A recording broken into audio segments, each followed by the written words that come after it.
guys, not really sure what playlist this video should go on or who it might be of interest to. Probably we've made some videos about raising kids in Japan, so if you're going to be raising kids in Japan, this might be relevant. But also, if you're going to be spending some time in Japan, anybody who's spending time in Japan might come across a similar situation to this. Or just if you're interested in Japanese culture, this is another little window into Japanese culture.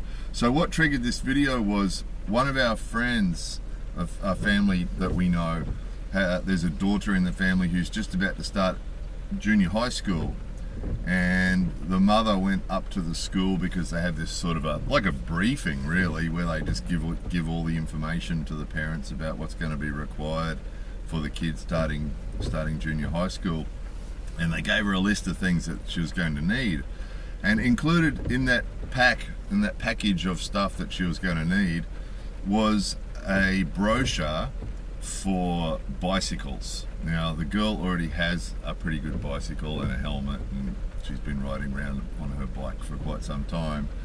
But they handed a brochure to all the parents and said that the elementary school kids will need this kind of bicycle, and apparently they recommend a different level of bicycle for the high school kids, for the senior high school kids, but for the junior high school kids, this is the bicycle for the junior high school kids.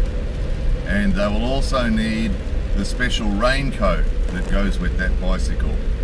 And they'll also need this special stand that goes on the front wheel of this bicycle. And they'll also need this and this and the carrier and this and this and this.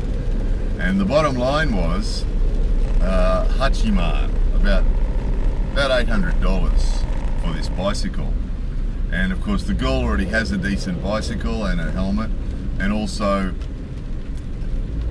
there's obviously other bicycles around that are very similar to this one that's been recommended, that are way cheaper. You know, it's sort of like a bit of like a mamachari. It's a little bit different, but it's sort of like a mamachari, and there are similar ones around, good ones, for maybe $200. But this is sort of a top of the range. Bridgestone is a rather expensive brand of bicycle here, and it's sort of the top of the range one in that category, and $800. And of course they've got to have the helmet. We made a video previously about the silly helmets. The white helmet is like a workman's helmet. We made a video about it before. We might put a link underneath this one. And it's like a workman's helmet, and it's designed to take an impact from directly above. And as a bicycle helmet, it's pretty well useless. When we made that video, a lot of the serious cyclists that watched the video could not believe that was the one that they say that the kids have to carry. It's approved, well, have to wear. It's approved by the equivalent of the Parents and Citizens Association, and it's the one that, you know, all the kids have to wear, and they all wear it. You know, and if we come past here this afternoon at about 4 o'clock, all the kids will be riding down the footpath there with their identical bicycles and their identical raincoats and their identical white helmets. And the white helmets are useless. You know, they've got a tiny little rim at the front and a tiny little, or virtually nothing at the back. So really useless. I mean, if a kid had a big accident on a bicycle wearing that helmet, it's really not going to do them any good at all. But that's the one approved by the Parents and Citizens Association, and that's the one that they have to wear. So it's interesting because it's really classic Japanese society. Obviously, it's not really an enforceable rule. You know, if a family said, "Oh, we can't afford an $800 bicycle, we're not going to buy one," it's not the sort of rule that is going to be possible for a school to enforce. But see, they don't need to. And this is the Japanese thinking, is that most Japanese people want to conform. And I mean, the mother of this girl was really not happy, because she's quite careful with money. She's quite careful how she spends her money, and she was really not happy at having to go and buy an $800 bicycle. And we've experienced this many times before, where everybody has to pay a certain amount of money. And you guys have seen the videos we've made about this topic previously. We made a video about the Landoseru, the bag that all the elementary school kids carry, and that's a similar example, because, you know, Landoseru, you know, you can probably get a cheaper one online for about $300, but they range from about $300 to about $800 for the school bag that the elementary school kids carry. And I mean, it's cheap rip-off copies from China for $100, but you know, the average person here buys one that's worth between $300 and $800, and everybody does it, and that's why they do it. Everybody does it because everybody does it because everybody does it, and that's, I mean, how many times have you guys heard that on one of our videos? You know, why does everybody do that? Because everybody does it, and that's the end of the story. You know, and we get this all the time. We had it with the elementary school bag. Remember, we made a video. Some of you might remember we made a video a while ago about the neighbor group, the tonari gumi, and it's the neighbor group. And the neighbor group just appears at your doorstep, and this is pretty well all around Japan. They'll appear at your doorstep with their receipt book and say, "We're here to collect $40." You know, once a year they'll turn up. "We're here to collect $40," and of course they have no way to force you to pay it. And we looked into it. Those of you who saw that video might remember we looked into it, and nobody knew what the neighbour group did. All they knew is that the old men that were the neighbourhood group would have a meeting once a month or once every couple of months and sit in the community centre and drink tea and talk, and that's all they did. And where does the money go? And there's no accounting or anything, but everybody pays, so everybody pays. And of course you could say no.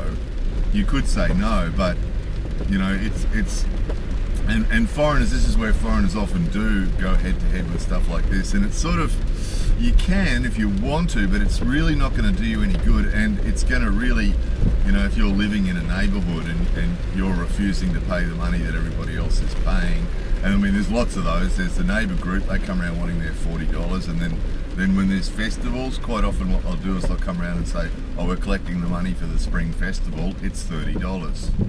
And they've got their receipt book already in their hand, ready to go. And again, you don't have to pay it, but everybody's paying it, so everybody's paying it. So the idea, even though quite often people don't like it, you know, the $800 bicycle would be really unpopular with some parents, no doubt. And not every school does that, by the way. Different schools have different levels of sort of regulation over their students. Some schools are quite strict. Now, these are public schools as well. What people in some countries call public schools, what people in some countries call state schools. So they're the government-owned and run schools that are part of Japan's free education system. So that I mean, the system is a good system. It's similar to the healthcare system. And it is a free education system. However, there is this list, and the complete list that the lady was given was actually about $1,500, because there was the bicycle was about $800, and then there was a list of other stuff that they were going to need for that first year of elementary school, and it added up to $1,500. So, you know, it is a free education system, but there are these things that they are required to buy. So you will experience, if you live in Japan for a period of time, you're going to experience one of these things for sure. You know, it's going to be, someone's going to turn up on your doorstep collecting money for the local festival or for the local community group, or, you know, if you're a member of some group, that's another thing too. If you're a member of some group here, like a martial arts group or something like that, quite often they'll do the same thing. They'll say to you, "Okay, we're collecting, you know, $30 from everybody for something," and you just expected to do it. So, you know, Japanese people usually don't want to rock the boat, and usually Japanese people want to conform. And so, you know, you could, you know, with the example of the school bag, you could just give the kid a normal bag and say, "Here you go, off you go to school," you know. But they'd really cop it. They would really cop it. We've talked about bullying before, and anything that you do in Japan that is different. You know, you guys remember lots of examples of this. You know, the big fuss that was made about drinking out of a straw when sitting having lunch, with not drinking out of a straw. Silly little examples that we've made lots of examples on videos about Japanese people's reactions to doing something different from what everybody else is doing. And that's the pressure. And you know, that's why bullying is often allowed teachers and parents basically turned a blind eye to bullying, because it's considered to be the Japanese way of keeping everybody conforming. You know, there's just this real obsession here with conforming and everybody being the same and everybody doing what everybody else is doing, and that's the pressure. That's the pressure that pressures, you know, the kids want to conform because they want to be carrying the same bag as everybody else and they want to ride the same bicycle as everybody else. And you know, that thinking that we have in a lot of other countries, a lot of other societies, where doing your own thing, you know, we've got a lot of even in the language, you know, a lot of examples. He does his own thing. He blazes his own trail. You know, he all those sayings that we've got in English, that we admire that. We admire, he's a free thinker, he's a free spirit, all that thinking that we have in some of our societies about how great it is to do your own thing and blaze your own trail and be your own person and do something different, just doesn't exist in Japan. The sayings, those positive sayings about doing your own thing don't exist, and there's a lot of sayings that exist that are the exact opposite. You know, one of them is the nail that stands up gets hit down. So if you stand out from the crowd, you'll get hit back down again, and that's just a fact of life in Japan. That's just what they say, and that's what happens if you do something different here. If you behave differently from the group here, the group will force you back into line, basically. So the kids will bully the other kids or tease the other kids if they're carrying a different bag or riding a different bicycle, or you know, the neighbourhood groups. If you didn't pay the monthly money or the yearly money into the neighbourhood groups or whatever, the word of that would soon get round that you don't contribute, and the pressure would be on, you know. So we see this all the time. We had it at the local kindergarten recently. There was an event on, and they said to us, oh, we're getting a photographer to come. Everybody has to pay $60 for the photographer to come and take photos. And we were like, what, $60? And you know, for a couple of photos at the end of it on a disc that's worth 10 cents. And it was like, what a rip-off, you know. And a lot of the other parents quietly admitted that they thought it was excessive and that it was ridiculous. But everybody paid it. Because nobody wanted to be the person rocking the boat and saying that they weren't going to pay it. So it's interesting, isn't it? So for anybody that's going to be a parent in Japan, you really just got to do your kid a favour. I mean, you know, you don't want your kid to be the one who's carrying the different bag or the different bike, because it's not cool in Japan. And it's just, you know, and it just makes waves, and you sort of just got to go with it, you know. It goes against the grain. Whenever we make videos like this, there's always people that really don't like it, because telling people that they're expected to conform, there's a lot of people that really don't like that, and the videos like this always get the thumbs down and always get people saying, oh, I wouldn't do that, I'd do my own thing, you know. And of course you can, you know, you can, as we've said on just about every how-to video, you can do your own thing if you want to. You know, there's no law saying you have to conform to all these things. It's just the social pressure. And you can do your own thing if you want to. But as we've also said on the how-to videos, there are consequences. You know, if you do your own thing and don't do what everybody else is doing, there will be consequences. And quite often you don't know. The other comment that we often get is from people who've come to Japan for, you know, I lived in Japan for a year, and I never did that, and I never had any problems, and you get that sort of comment a lot too.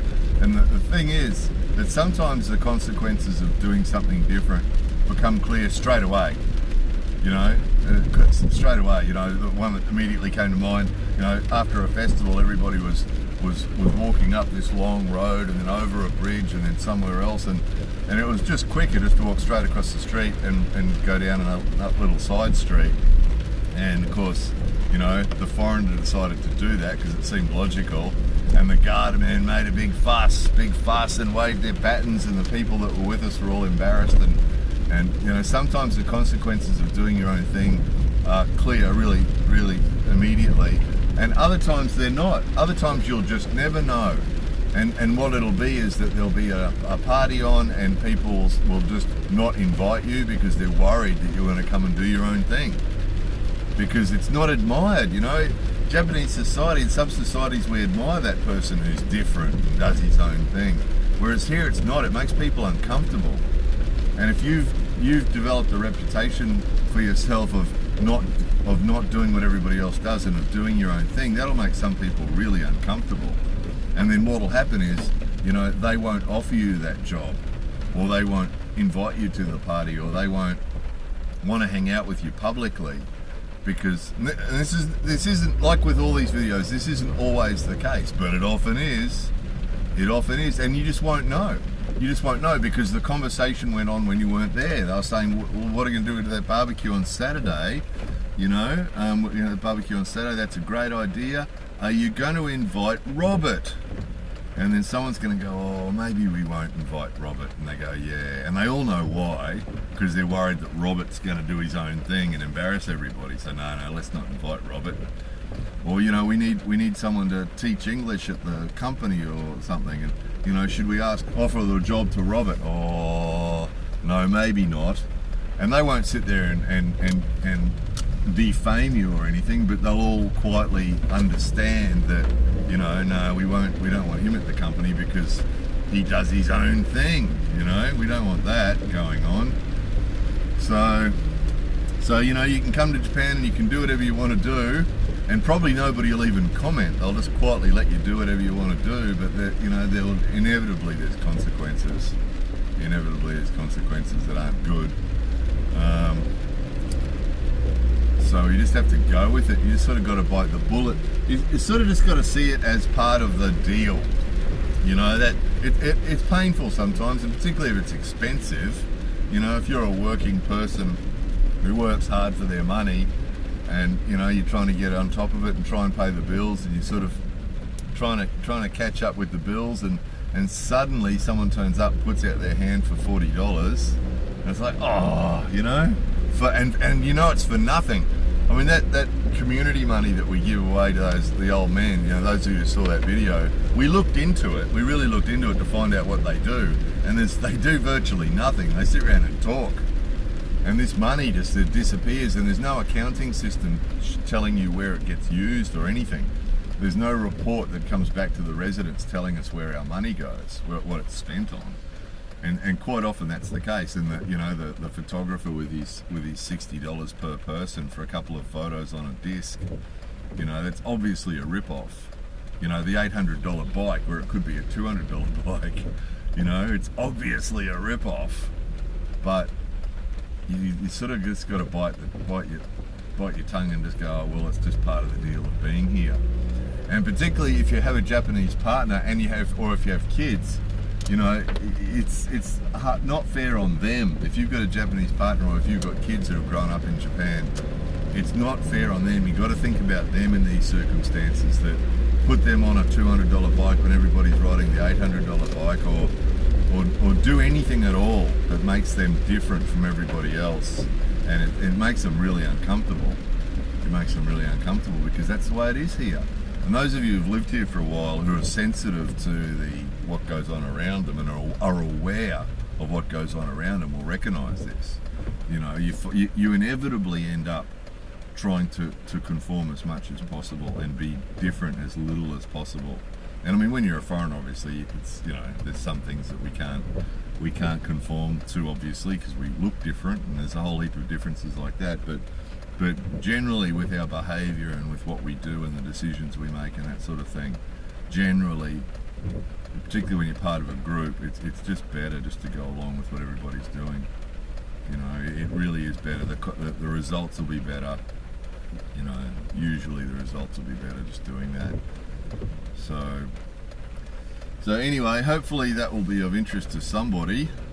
If nothing else, it's a small window into Japanese society, isn't it? And those of you who have watched a few of our how-to videos will recognise this all fits. You know, these things that seem odd and that seem, I don't know, frustrating maybe, or, you know, these interesting parts of Japanese culture, you can see in the how-to videos, can't you, that it all sort of fits together. It's all a bit of a puzzle, but it does fit together, and it's sort of consistent. Yeah, well that's consistent with that, it's consistent with that, and it's not surprising. It's not surprising when, you know, this $800 bike story was, oh, holy, really? Really? You know, it was like that. But then in the big picture, it's not surprising. It's typical. It really is typical, you know. So anyway, there it was. Sorry if the rain was a bit noisy, but can't do much about the weather. There it was. More videos coming soon.